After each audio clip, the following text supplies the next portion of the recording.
ಸ್ನೇಹಿತರೆ ನಮಸ್ಕಾರ, ನಾನು ರವೀಂದ್ರ ಜೋಶಿ. ಭಾಳ ಇಂಟ್ರೆಸ್ಟಿಂಗ್ ಆದಂಥ ವಿಚಾರವನ್ನು ಇವತ್ತು ತಮ್ಮೆದುರಿಗೆ ಪ್ರಸ್ತುತಪಡಿಸ್ತಾ ಇದ್ದೀನಿ. ಒಂದು ದೊಡ್ಡದಾದಂಥ ಆಂದೋಲನ ಈ ದೇಶದ ಸೋಷಿಯಲ್ ಮೀಡಿಯಾಗಳು ಪ್ರಾರಂಭಿಸಿವೆ. ಯಾವ ಕೆಲಸವನ್ನು ರಾಷ್ಟ್ರೀಯ ವಾಹಿನಿಗಳು ಮಾಡಬೇಕಾಗಿತ್ತೋ, ಯಾವ ಕೆಲಸವನ್ನು ಈ ದೇಶದ ಸರ್ಕಾರ ಮಾಡಬೇಕಾಗಿತ್ತೋ ಅವರು ಮಾಡುವಲ್ಲಿ ವಿಫಲರಾಗಿದ್ದರಿಂದ ಈಗ ಯೂಟ್ಯೂಬ್ ಚಾನಲ್ಗಳು, ಸೋಷಿಯಲ್ ಮೀಡಿಯಾ ಇನ್ಫ್ಲೂಯೆನ್ಸರ್ಗಳು ಈ ಕೆಲಸವನ್ನು ಕೈಗೆತ್ತಿಕೊಂಡಿದ್ದಾರೆ. ಮತ್ತೊಂದು ಅದೊಂದು ಅತ್ಯಂತ ದಕ್ಷತೆಯಿಂದ ಅದನ್ನು ನಿರ್ವಹಿಸ್ತಾ ಇದ್ದಾರೆ. ಕಾಕ್ರೋಚ್ ಭಗಾವೋ ದೇಶ್ ಬಚಾವೋ, ಎಷ್ಟು ಚೆನ್ನಾಗಿದ್ರೆ ಹೆಸರು. ಜಿರಳೆಯನ್ನು ಓಡಿಸಿ ಮತ್ತು ದೇಶವನ್ನು ರಕ್ಷಿಸಿ. ಯಾರು ಕೇಳಿದ್ರು ಹೌದ್ರಿ, ಜಿರಳೆಗಳು ಇವು ಭಾಳ ದರಿದ್ರ, ಇವು ಇದ್ದರೆ ಎಲ್ಲಿ ಹೋಗ್ತಾವಲ್ಲಿ ಕೆಟ್ಟ ವಾಸನೆ, ಅಸಹ್ಯ, ಇದು ಓಡಿಸ್ಬೇಕು ಅಂತ ಹೇಳ್ತಾರೆ. ಜಿರಳೆಗಳು ಮನೆಯಲ್ಲಿರಲಿ, ದೇಶದಲ್ಲಿರಲಿ, ಊರಲ್ಲಿರಲಿ ಅಂತ ಯಾರೂ ಅಪೇಕ್ಷೆ ಮಾಡೋದಿಲ್ಲ ಅಂತ ಹೆಸರಿಟ್ಕೊಂಡು ಈ ದೇಶದಲ್ಲಿ ದೇಶದ ಸ್ಥಿರತೆಗೆ, ದೇಶದ ಸಾರ್ವಭೌಮತ್ವಕ್ಕೆ ಧಕ್ಕೆ ತಂದಂಥ ಈ ಕಾಕ್ರೋಚ್ ಜನತಾ ಪಾರ್ಟಿಯ ವಿರುದ್ಧ ದೊಡ್ಡದಾದ ಆಂದೋಲನ ಶುರುವಾಗಿದೆ. ಅದರ ಮಧ್ಯೆ ಒಂದು ಬೆಳವಣಿಗೆ ಆಗಿದೆ. ಏನಪ್ಪ ಬೆಳವಣಿಗೆ? ಈ ಸೌರವ್ ದಾಸ್ ಎನ್ನುವಂಥ ಈ ನೇಪಾಳಿ ಇದಾನಲ್ಲ, ಈತ ದಿಲ್ಲಿಯ ಹೈಕೋರ್ಟಿನಲ್ಲಿ ಒಂದು ಮೊಕದ್ದಮೆಯನ್ನು ದಾಖಲು ಮಾಡಿದ್ದಾನೆ ನಿನ್ನೆ. ಏನಂತೆ ಇವನು ಸಮಸ್ಯೆ? ಈತನ ಖಾಸಗಿತನವನ್ನು ಬಹಿರಂಗಗೊಳಿಸಲಾಗಿದೆ, ತನ್ನ ಮನೆಯನ್ನು ಸೋಷಿಯಲ್ ಮೀಡಿಯಾದಲ್ಲಿ ತೋರಿಸಲಾಗಿದೆ, ತನ್ನ ಮನೆಗೆ 7-8 ಲಕ್ಷ ರೂಪಾಯಿ ಬಾಡಿಗೆ ಅಂತ ಹೇಳಲಾಗಿದೆ, ತನ್ನ ಸೆಕ್ಸುವಾಲಿಟಿ ಬಗ್ಗೆ ಬಹಿರಂಗಪಡಿಸಲಾಗಿದೆ, ತನ್ನ ವಿದ್ಯಾರ್ಹತೆಯ ಬಗ್ಗೆ ಬಹಿರಂಗಪಡಿಸಲಾಗಿದೆ, ತನ್ನ ತಂದೆ ತಾಯಿಗಳ ಬಗ್ಗೆ ಬಹಿರಂಗಪಡಿಸಲಾಗಿದೆ. ಇದೆಲ್ಲವೂ ಕೂಡ ಖಾಸಗಿ ವಿಚಾರ ಆಗಿತ್ತು. ಇದನ್ನು ಸಾರ್ವಜನಿಕರಣಗೊಳಿಸಿರುವುದರಿಂದ ಈ ರೀತಿ ಪ್ರಚಾರ ಮಾಡಿದವರ ಮೇಲೆ ನಾನು ಮೊಕದ್ದಮೆಯನ್ನು ಹಾಕ್ತೀನಿ. 2 ಕೋಟಿ ರೂಪಾಯಿ ಪರಿಹಾರ ಬೇಕು.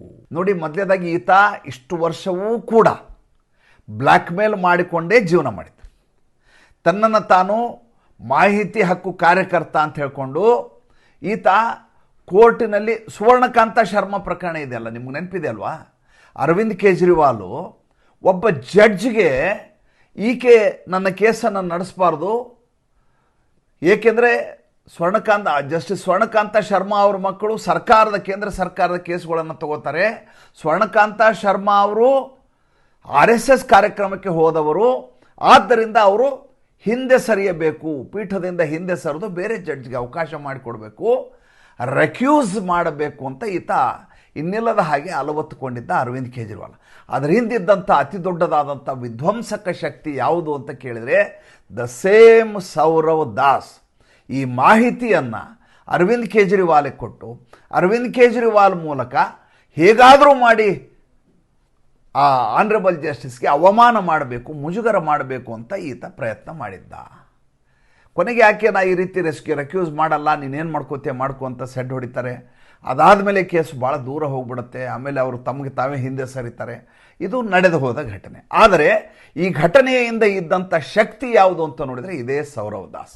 ಈತನ ಕೆಲಸ ಟಾರ್ಗೆಟ್ ಮಾಡಿ ಯಾರ್ಯಾರನ್ನ ಮೂರ್ತಿ ಭಂಜನ ಮಾಡಬೇಕು, ಯಾರ್ಯಾರ ಹೆಸರನ್ನು ಹಾಳು ಮಾಡಬೇಕು, ಯಾರ್ಯಾರ ಮಾನಹಾನಿ ಮಾಡಬೇಕೋ ಅದನ್ನು ಮಾಡಲಿಕ್ಕೆ ಮಾಹಿತಿಯನ್ನು ಕಲೆಕ್ಟ್ ಮಾಡಿ ತನ್ನ ಮೂಲಕ ಬ್ಲ್ಯಾಕ್ ಮೇಲ್ ಮಾಡ್ತಾ ಜೀವನ ಮಾಡಿದ ವ್ಯಕ್ತಿ. ಹೀಗಾಗಿ ಈತನ ಮನೆ ಇದ್ದದ್ದು ಗ್ರೇಟರ್ ಕೈಲಾಶ್ನಲ್ಲಿ. ಯಾವ ಗ್ರೇಟರ್ ಕೈಲಾಶ್ನಲ್ಲಿ ಸ್ಕ್ವೇರ್ ಫೀಟ್ಗೆ ಲಕ್ಷಗಟ್ಟಲೆ ಬಾಡಿಗೆ ಇದೆಯೋ ಅಂಥ ಜಾಗದಲ್ಲಿ ಈತ 9,000 ಸ್ಕ್ವೇರ್ ಫೀಟ್ನ ಮನೆಯನ್ನು ಹೊಂತಾನೆ. ಒಬ್ಬನೇ ಈತ ಮನೆಯಲ್ಲಿರೋದು. ಮಜಾ ನೋಡಿ, ಇಲ್ಲಿ ಭಾಳ ಇಂಟ್ರೆಸ್ಟಿಂಗ್ ಅಂತ 3-4 ವಿಚಾರ ಇದ್ದಾವೆ. ಈಗ ಆತ ಕೇಸ್ ಹಾಕಿರೋದು ಯಾರ ಮೇಲೆ ಅಂತ ಫಸ್ಟ್ ಹೇಳ್ತೀನಿ, ಅದಾದಮೇಲೆ ಯಾವ ವಿಷಯ ಅಂತ ಹೇಳ್ತೀನಿ. ದಿ ಪ್ಯಾಂಫ್ಲೆಟ್ ಅಂತ ಒಂದು ವೆಬ್ ಪೋರ್ಟಲ್ ಇದೆ, ಯೂಟ್ಯೂಬ್ ಚಾನಲ್ ಇದೆ, ವೆಬ್ ಪೋರ್ಟಲ್ ಇದೆ, ದ ಪ್ಯಾಂಫ್ಲೆಟ್ ಅಂತೇಳಿ. ಅವರು ಈತನ ಮನೆಯನ್ನು ಯಥಾವತ್ತಾಗಿ ಸೋಷಿಯಲ್ ಮೀಡಿಯಾದಲ್ಲಿ ತಮ್ಮ ಚಾನಲ್ನಲ್ಲಿ ತೆರೆದಿಟ್ಟರು. ಇದೇ ಗ್ರೇಟರ್ ಕೈಲಾಶು, ಈ ರಸ್ತೆಯಲ್ಲಿ ಓಡಾಡಲಿಕ್ಕೆ ಭಾಳ ದೊಡ್ಡದಾದಂಥ ತಾಕತ್ತಿರಬೇಕು, ಅಂಥಲ್ಲಿ ಇಷ್ಟು ದೊಡ್ಡದಾದಂಥ ಮನೆ ಇದೆ, ಮನೆ ಮುಂದೆ ಲಾನ್ ಇದೆ, ಇಡೀ ಮನೆ ತುಂಬ ವಾರಸ್ದಾರ ಈತ ಒಬ್ಬನೇ ಅಂತ ಮನೆಯನ್ನು ತೋರಿಸಿದವರು ಪ್ಯಾಂಫ್ಲೆಟ್ನವರು. ಆಮೇಲೆ ಈ ಅಭಿಜಿತ್ ಅಯ್ಯರ್ ಮಿತ್ರ ಅಂತ ಒಬ್ಬ ಸೋಷಿಯಲ್ ಮೀಡಿಯಾ ಇನ್ಫ್ಲುಯೆನ್ಸರ್. ಈತ ಭಾಳ ಪಾರಂಗತ, ಏನು ಬೇಕಾದ್ರೂ ಮಾತನಾಡಬಲ್ಲಂಥ ಮೇಧಾವಿ, ತುಂಬ ಚೆನ್ನಾಗಿ ಮಾತನಾಡಬಲ್ಲ ವಾಗ್ಮಿ. ಮಾತಿನಲ್ಲಿ ಮೊನಚಿದೆ, ಮಾತಿನಲ್ಲಿ ವಿಡಂಬನೆ ಇದೆ, ಅತ್ಯಂತ ಲೋ ಪ್ರೊಫೈಲ್ನಲ್ಲಿ ಮಾತನಾಡುವುದರಲ್ಲಿ ನಿಷ್ಣಾತ ವ್ಯಕ್ತಿ. ಈತ ಒಂದು ಪಾಡ್ಕಾಸ್ಟ್ನಲ್ಲಿ ಸ್ಪಷ್ಟವಾಗಿ ಹೇಳ್ಬಿಡ್ತಾನೆ, ಮೊದಲನೇದಾಗಿ ಈ ವ್ಯಕ್ತಿ ಭಾರತೀಯನೇ ಅಲ್ಲ, ಸೌರವ್ ದಾಸ್ ಭಾರತೀಯನೇ ಅಲ್ಲ, ಈತನ ತಂದೆ ತಾಯಿ ನೇಪಾಳಿಗಳು. ಈತ ಬೆಳೆದದ್ದು ಪಾಂಡಿಚೇರಿಯಲ್ಲಿ. ಈತ ಲಾ ಎಕ್ಸಾಮ್ನಲ್ಲಿ 3 ಸಲ ಫೇಲ್ ಆಗಿದ್ದಾನೆ. CLAT ಎಕ್ಸಾಮ್ನಲ್ಲಿ 3 ಸಲ ಫೇಲ್ ಆಗಿದ್ದಾನೆ. ಅಷ್ಟೇ ಅಲ್ಲ, ಈತ ಒಬ್ಬ ಘೇ ಆಗೋದು ಅಪರಾಧ ಅಂತಲೇ ಹೇಳಲ್ಲ. ಆತನ ಸ್ಥಿತಿ ಏನು ಅನ್ನುವ ವಿಷಯವನ್ನು ಆತ ಹೇಳ್ತಾನೆ. ಅಷ್ಟೇ ಅಲ್ಲ, ಅಭಿಜಿತ್ ಅಯ್ಯರ್ ಮಿತ್ರ ತನ್ನ ಬಗ್ಗೆ ನಾನು ಬಗ್ಗೆ ಅಂತ ತನಗೆ ತಾನು ಹೇಳ್ಕೊತಾರೆ ಅವರು. ಇದು ಮಾನಹಾನಿ ಹೇಗಾಗತ್ತೆ ಅನ್ನೋದು ಈಗಿರುವಂಥ ಪ್ರಶ್ನೆ. ಯಾವಾಗ ಈ ರೀತಿ ಈತನ ಎಲ್ಲ ಜಾತಕವನ್ನು ಜಾಲಾಡಿ ಪಾಡ್ಕಾಸ್ಟ್ನಲ್ಲಿ ಅಭಿಜಿತ್ ಅಯ್ಯರ್ ಮಿತ್ರ ಹೇಳ್ಬಿಡ್ತಾರೋ, ಅದನ್ನು ದೇಶದಲ್ಲಿರುವಂಥ ಎಲ್ಲ ಸೋಷಿಯಲ್ ಮೀಡಿಯಾಗಳು ವೈರಲ್ ಮಾಡಿಬಿಡ್ತಾವೆ. ಮನೆಗೆ ಈತನ ವಿಷಯ ಗೊತ್ತಾಗ್ಬಿಡುತ್ತೆ. ಈತನ ಮನೆ ಗೊತ್ತಾಗತ್ತೆ, ಈತನ ಲಿಂಗತ್ವ ಗೊತ್ತಾಗತ್ತೆ, ಈತನ ಅಪ್ಪ ಅಮ್ಮ ಗೊತ್ತಾಗತ್ತೆ, ಈತನ ಬ್ಲ್ಯಾಕ್ ಮೇಲ್ ತಂತ್ರ ಗೊತ್ತಾಗತ್ತೆ, ಈತ ವಿದೇಶದಿಂದ ಪಡೆದಂಥ ಫಂಡಿನ ಮಾಹಿತಿ ಬರುತ್ತೆ. ತನ್ನನ್ನು ತಾನು ಫ್ರೀಲಾನ್ಸ್ ಜರ್ನಲಿಸ್ಟ್ ಅಂತ ಕರೆಸ್ಕೊಳ್ಳುವಂಥ ಈ ವ್ಯಕ್ತಿ ದೇಶದ ವಿರುದ್ಧ ಸಂಚು ಮಾಡುವಂಥ ಫೌಂಡೇಶನ್ಗಳ ಮೂಲಕ ದುಡ್ಡನ್ನು ತರಿಸ್ತಾ ಇರ್ತಾನೆ. ಆ ಮಾಹಿತಿಯನ್ನು ಕೂಡ ಅಭಿಜಿತ್ ಅಯ್ಯರ್ ಮಿತ್ರ ಹೇಳ್ಬಿಡ್ತಾರೆ. ಇದರ ಜೊತೆ ಜೈಪುರ್ ಡೈಲಾಗ್ಸ್ ಅಂತೇಳಿ ನಮ್ಮೆಲ್ಲ ಬಲಪಂಥೀಯರಿಗೆ ಮೇಲೆ ಪಿತಾಮಹನ ರೀತಿಯಲ್ಲಿ ಒಬ್ಬ ಸಂಜಯ್ ದೀಕ್ಷಿತ್ ಅಂತ ಇದ್ದಾರೆ, retired IAS officer, Karnataka cadre. ಅವರ ಟ್ವಿಟರ್ ಹ್ಯಾಂಡಲ್ ಹೋದರೆ ನೀವು ಸಂಜಯ್ ದೀಕ್ಷಿತ್ ಜೊತೆ ಕನ್ನಡದಲ್ಲಿ ಸಂಜಯ್ ದೀಕ್ಷಿತ್ ಅಂತ ಹಾಕ್ಕೊಂಡಿದ್ದಾರೆ. ನೀವು ಹೋದ್ರೆ ಗೊತ್ತಾಗುತ್ತೆ. ದಿ ಜೈಪುರ್ ಡೈಲಾಗ್ಸ್ ಅಂತ ಟೈಪ್ ಮಾಡಿ. ಯೂಟ್ಯೂಬ್ನಲ್ಲಿ ಒಳ್ಳೆ ಚಾನಲ್ ಇದೆ, ತುಂಬ ವಿಡಂಬನಾತ್ಮಕವಾಗಿ ಮಾತಾಡ್ತಾರೆ. ಅವ್ರ ಮೇಲೂ ಈತ ಕೇಸ್ ಹಾಕಿದ್ದಾರೆ. ಜೊತೆಗೆ ಸೌರವ್ ದಾಸು ಟ್ವಿಟರ್ ಮತ್ತು ಗೂಗಲ್ನವ್ರು ಕೇಳಿದ್ದಾನೆ, ಇಲ್ಲಿವರೆಗೂ ಹಾಕಿರುವ ನನ್ನ ಬಗ್ಗೆ ಇರುವಂಥ ಎಲ್ಲ ಖಾಸಗಿ ಮಾಹಿತಿಗಳನ್ನು ಡಿಲೀಟ್ ಮಾಡಬೇಕು ಮತ್ತದು ಮತ್ತೆ ಪಬ್ಲಿಷ್ ಆಗಲಾರದ ಹಾಗೆ ನೋಡ್ಕೋಬೇಕು ಅಂತ ದಿಲ್ಲಿ ಹೈಕೋರ್ಟ್ನಲ್ಲಿ ಈತನ ಮೊಕದ್ದಮೆ. ಊರ ಬಗ್ಗೆ ಎಲ್ಲರ ಬಗ್ಗೆ ಇವರು ಮಾತಾಡಬಹುದು, ಅಶ್ಲೀಲವಾಗಿ ನರೇಂದ್ರ ಮೋದಿ ಅವ್ರ ಬಗ್ಗೆ ಜರಿಯಬಹುದು, ಏನು ತಪ್ಪಿದೆ ಅವ್ರ ಬಗ್ಗೆ ಮಾತಾಡಿದರೆ ಅಂತ ಈತ ಹೇಳಬಹುದು.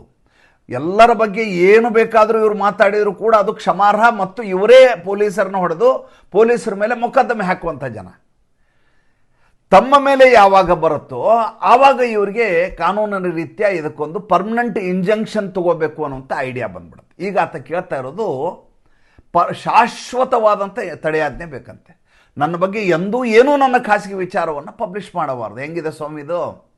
ನೀನು ಸಾರ್ವಜನಿಕ ಜೀವನದಲ್ಲಿದೆಯಾ, ಬೇರೆದವ್ರ ಮೇಲೆ ಕೆಸರನ್ನು ಎರಚ್ತೀಯಾ, ನಿನಗೆ ಯಾವುದೇ ದಾಖಲಾತಿಗಳಿದ್ದು ಬೇರೆಯವ್ರ ಬಗ್ಗೆ ಮಾತಾಡಲಿಕ್ಕೆ ಪರಮಾಧಿಕಾರ ಇದೆ. ನಿನ್ನ ಬಗ್ಗೆ ಯಾರಾದರೂ ನೀನು ಯಾಕೆ ಹಿಂಗೆ ಮಾತಾಡಿದ್ಯಾ ಅಂತ ಕೇಳಿದರೆ ಅವರೆಲ್ಲ ಸಾರ್ವಜನಿಕ ಜೀವನದಲ್ಲಿದ್ದಾರೆ, ಅವರು ಮಾತಾಡಿಸ್ಕೊಳ್ಳಿಕ್ಕೆ ಅರ್ಹರು, ಅವ್ರು ಮಾತಾಡಬೇಕು ಅಂತ ಹೇಳ್ತೀರಾ ನೀವು. ನಿಮ್ಮ ಬಗ್ಗೆ ಒಂದೇ ಒಂದು ಶಬ್ದವನ್ನು ಹೇಳಿದರೆ ನಿಮಗೆ ಅದು ತಡ್ಕೊಳ್ಳಿಕ್ಕಾಗೋದಿಲ್ಲ, ನಿಮಗೆ ತಡೆಯಾಜ್ಞೆ ಬೇಕಾಗತ್ತೆ, 2 ಕೋಟಿ ರೂಪಾಯಿ ಪರಿಹಾರ ಬೇಕಾಗತ್ತೆ. ಹೆಂಗಿದೆ ಸ್ವಾಮಿ ಇದು? ಇದು ಸೌರವ್ ದಾಸನ ವರಸೆ.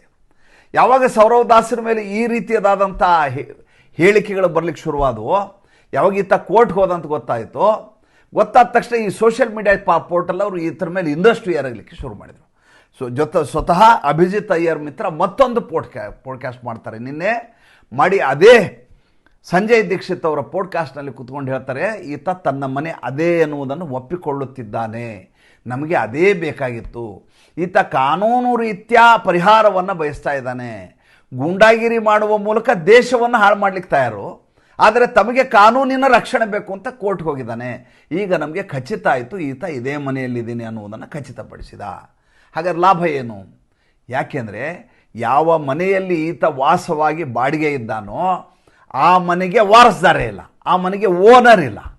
ಓನರ್ ಇರಲಾರದ ಮನೆಗೆ ಕಸ್ಟೋಡಿಯನ್ನೇ ಆಗಿದ್ದವರು ಹೇಗೆ ಅಗ್ರಿಮೆಂಟ್ ಮಾಡಿಕೊಡ್ತಾರೆ? ಮೊದಲೇ ಪ್ರಶ್ನೆ.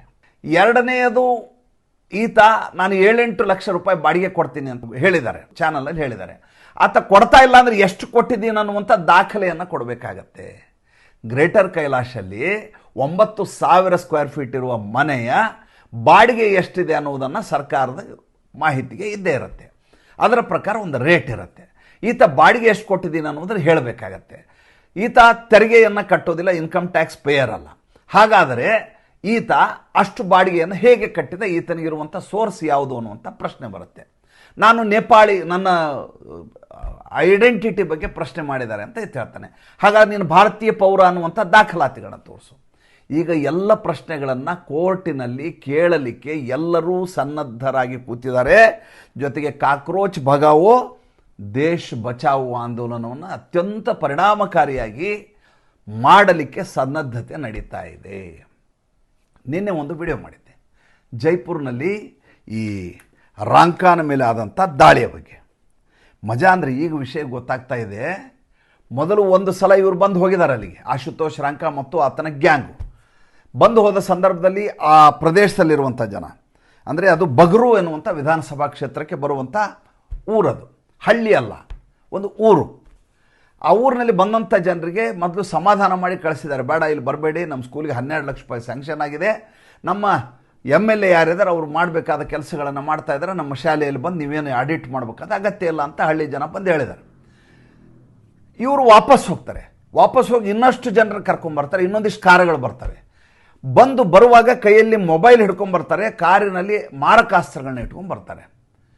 ಅವ್ರು ಹೇಳ್ತಾರೆ, ಹಳ್ಳಿಯ ಜನ ಊರಿನ ಜನ ಹೇಳ್ತಾ ಇದ್ದಾರೆ, ನೋಡಿ ನಮ್ಮೂರಲ್ಲಿ ಈ ರೀತಿಯ ರಾಜಕೀಯಕ್ಕೆ ಅವಕಾಶ ಇಲ್ಲ.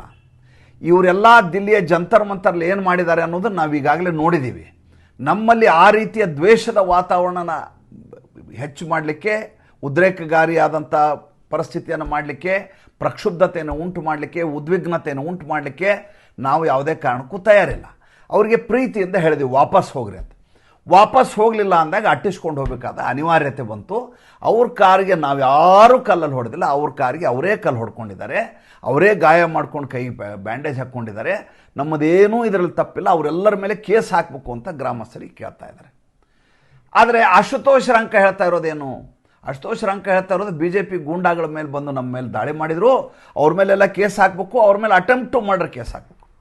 ಅಲ್ಲ ಸ್ವಾಮಿ, ನೀವು ಪೊಲೀಸರ ಮೇಲೆ ಹೋಗಿ ಹೊಡೆದ್ರಲ್ಲ, ಅವಾಗ ನಿಮ್ಮ ಮೇಲೂ ಅಟೆಂಪ್ಟ್ ಟು ಮರ್ಡರ್ ಕೇಸ್ ಹಾಕಬೇಕಲ್ವಾ? 307 ಪ್ರಕಾರ ನಿಮ್ಮ ಮೇಲೂ ಕೇಸ್ ಆಗುತ್ತೆ. ಆದರೆ ನಿಮಗಾದ್ರೆ ಕೇಸ್ ಹಾಕಬಾರ್ದು. ನಿಮ್ಮ ಮೇಲೆ ಬೇರೆ ಯಾರಾದರೂ ಬಂದು ನಮ್ಮ ಹಳ್ಳಿಯಿಂದ ವಾಪಸ್ ಹೋದ್ರಂದ್ರೆ ಅವ್ರ ಮೇಲೆ ನೀವು ಕೇಸ್ ಹಾಕಿ ಅಂತ ಸರ್ಕಾರದ ಮೇಲೆ ಒತ್ತಡವನ್ನು ತರ್ತೀರಿ. ಅಷ್ಟೇ ಅಲ್ಲ, ಈತ ಈಗ ಒಂದು ದೊಡ್ಡದಾದಂಥ ಆಂದೋಲನವನ್ನು ಮಾಡ್ತಾನೆ. ಅಂದರೆ ಮದನ್ ದಿಲಾವರ್ ಅಂತೇಳಿ ಶಿಕ್ಷಣ ಸಚಿವ, ಅವರ ರಾಜೀನಾಮೆಯನ್ನು 48 ಗಂಟೆಗಳಲ್ಲಿ ಕೊಡಬೇಕಂತೆ. ಕೊಡಲಿಲ್ಲ ಅಂದರೆ ಇವರು ಜಂತರ್ ಮಂತರ್ ರೀತಿಯದಾದಂಥ ಅತಿ ದೊಡ್ಡದಾದಂಥ ಪ್ರತಿಭಟನೆಯನ್ನು ಜೈಪುರ್ನಲ್ಲಿ ಮಾಡ್ತಾರಂತೆ. ಅದನ್ನು ಅಭಿಜಿತ್ ದೀಪ್ಗೆ ನಿನ್ನೆ ಪತ್ರಿಕಾಗೋಷ್ಠಿ ಮಾಡಿ ಹೇಳ್ತಾನೆ, ದಿಲ್ಲಿಯ ಜಂತರ್ ಮಂತರ್ಗಿಂತ ಅತಿ ದೊಡ್ಡದಾದಂಥ ಪ್ರತಿಭಟನೆಯನ್ನು ನಾವು ಜೈಪುರ್ನಲ್ಲಿ ಕೈಗೊಳ್ತೇವೆ, 2.0 ಜೈಪುರ್ನಲ್ಲಿ ಶುರುವಾಗತ್ತೆ ಅಂತ ಈತ ಮಾತಾಡ್ತಾ ಇದ್ದಾನೆ. ಮಜಾ ಅಂದರೆ ಜಿರಳೆಗಳು ಎಲ್ಲೆಲ್ಲಿ ಹೋಗ್ತಾವೋ ಅಲ್ಲಿ ಕೆಟ್ಟ ವಾಸನೆ ದುರ್ವಾಸನೆ ಬರುತ್ತೆ. ಎಲ್ಲೆಲ್ಲಿ ಜಿರಳೆಗಳು ಹೋಗ್ತಾವೋ ಅದನ್ನು ಒಂದೋ ಹಿಟ್ಟು ಹಾಕಿ ಹೊಡಿತಾರೆ, ಇಲ್ಲ ಅದರ ಮೀಸೆ ಕತ್ತರಿಸಿ ಅದರ ಸಾಯುವ ಹಾಗೆ ವಿಲಿ ಒದ್ದಾಡಿ ಸಾಯುವ ಹಾಗೆ ಮಾಡ್ತಾರೆ. ಅದರ ಕೆಲಸ ಈಗ ಯಜ್ಞ ಶುರುವಾಗಿದೆ. ಸಂಪೂರ್ಣವಾಗಿ ಸಂಹಾರ ಆಗುವವರೆಗೂ ನಾವು ಯಾರು ಸೋಷಿಯಲ್ ಮೀಡಿಯಾದವರು ಬಿಡಬಾರ್ದು ಅಂತ ತೀರ್ಮಾನ ಮಾಡಿದ್ದೀವಿ. ನಾನು ಭಾಳ ಖುಷಿಯಾಗಿದ್ದೇನಂತಂದರೆ, ರಿಪಬ್ಲಿಕ್ ಟಿವಿಯ ಅರ್ನಾಬ್ ಗೋಸ್ವಾಮಿ ಹಾಗೂ TV18 ಹಿಂದಿ ಚಾನಲ್ CNN 18 ಇಬ್ಬರು ನಿಜಕ್ಕೂ ಹೇಳ್ತೇನೆ ಅತ್ಯಂತ ಪರಿಣಾಮಕಾರಿಯಾಗಿ ಇವರ ಈ ಪ್ರೊಪಗಾಂಡ ಏನಿದೆ ಅದನ್ನು ಮುಗಿಸುವಂಥ, ಧ್ವಂಸಗೊಳಿಸುವಂಥ, ಇವರ ನಿಜ ಬಣ್ಣವನ್ನು ಬಯಲು ಮಾಡುವಂಥ, ಇವರ ಛದ್ಮವೇಷವನ್ನು ದೇಶಕ್ಕೆ ತೋರಿಸುವಂಥ ಕೆಲಸ ಮಾಡ್ತಾ ಇದ್ದಾರೆ. ಹೀಗೆ ಆದ ಸಂದರ್ಭದಲ್ಲಿ ಬಚಾವಾಗೋದು ಕಷ್ಟ. ನೋಡೋಣ ಏನಾಗುತ್ತೆ, ನಾಳೆ ಮತ್ತೆ ಮಾತಾಡ್ತೀನಿ. ಸಂಚಿಕೆ ಇಷ್ಟ ಆದರೆ ಲೈಕ್ ಮಾಡಿ, ಫಾಲೋ ಮಾಡಿ, ಶೇರ್ ಮಾಡಿ. ನಮ್ಮ ಮುಕ್ತ ಪತ್ರಿಕೋದ್ಯಮಕ್ಕೆ ದಯವಿಟ್ಟು ಆರ್ಥಿಕವಾಗಿ ಬೆಂಗಾವಲಾಗಿ. ನಮಸ್ಕಾರ.